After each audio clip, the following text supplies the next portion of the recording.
This is Kathy Chase, it was about a month ago now, I called the CIA and asked them about going to the hospital. And she was just a switchboard operator, someone who answered the phone for the CIA. And I asked her if I go to the hospital, would I be safe? And she said she didn't know if she could guarantee my safety to go. Okay. And then I called Strategic Air Command up in Omaha, and they acknowledged the fact that it was RFID, and they said that they could send police to go with me to the hospital. Now, you know, they talked about it openly and candidly with me. They were very polite to me at Strategic Air Command, and then they acknowledged that it was RFID, and they were the nicest people that I've talked to in government yet. And I don't know how long I forgot how long Strategic Air Command's been around, but everybody knows that's the first place the president goes if there's an incident in there's an incident in which their safety is at risk. They have the 55th Wing Command or something like that. I can't remember exactly what it's called, but that's kind of how, I guess, some of the incidences that happened to me because of 5511. The whole information thing, 411, the number 411 has always been around, I think, since before I was born, and 911 has always been around since before I was born, obviously. Has nothing to do with me. Addresses mean nothing. You don't add up addresses, and you don't you know, you don't add addresses to come up with weird little games as well as their other stuff. They all add up to 12. Somehow that happened, and that looks kind of strange now. So, you know, as far as, you know, my confusion as to what to do, it is very confusing for me because people abuse my body all day long, and when they abuse my body all day long, it makes things tougher. You know, it's hard for me to deal with having post-traumatic stress disorder, and at the same time, you know, people around me are kind of crazy, but I know there's people out there who aren't, and who know, you know, that it's not my fault, it's not my children's fault what's happened to us, and all we want is some help, and they have to think they have to make a political game out of us being ganged up on when there's no political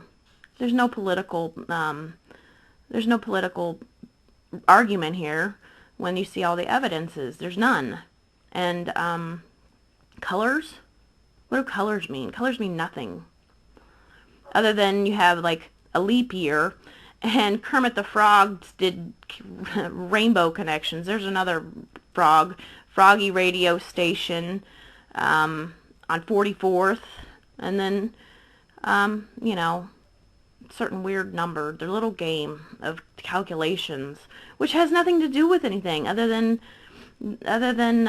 a part of a pyramid plan, a pyramid scheme. And so, you know, it's frustrating for me because, you know, if they wanted to be reasonable and just leave me alone, they'd leave me alone, but as I said, they're still abusing my body. And they know I'm going to keep talking so long as they do this. And I have to just protect my kids as well.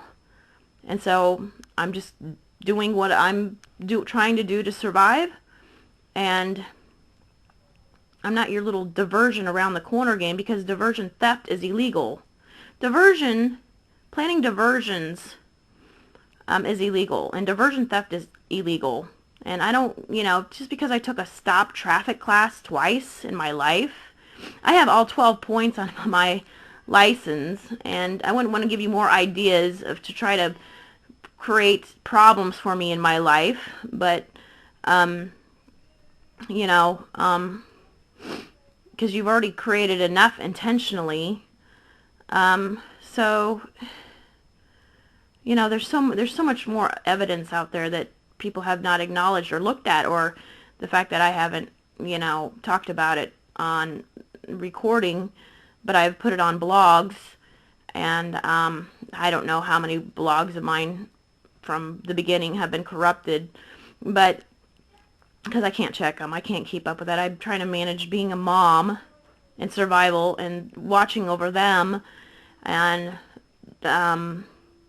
continually documenting the day and events for me and my children's protection, and if I can't feel safe, and if I'm continue to be abused, the government, politicians can't entrap me into the country to not help me, to try to entrap me to death. They can't do that because of being a victim and the facts. They can't go by anything other than facts. I'm not responsible. I'm not their little experiment, and neither are my children. My children and them and my life is not their little experiment to dispose of whenever they feel like it, when they're done with making their profits and things of that nature. Our lives weren't put here by you. Do you understand that? And our lives were put here because if you're a Christian, you believe that your life was put here because God intended things to be that way. And, you know, I'm not God. And, you know, just because Jesus turned water into wine doesn't have anything to do with me, you know? But, you know, they implemented that with my foot, evidently, or whatever. But, you know, as I said, they put me in this predicament. It could have been prevented. They could have done other things. They could have intervened at any time, but they still haven't. And it's not my fault they're irresponsible.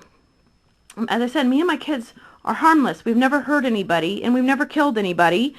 And you can't, you know, say, we're going to kill you at a certain time. You can't, that's what you call a contract killing. You can't do a contract killing. You say you're going to kill me at a certain time, that's admitting to a contract killing, and you can't do that. Presidents can't do that.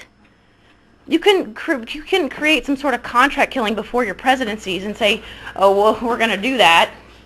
No, you can't use the power of a political office to commit crimes like you're doing.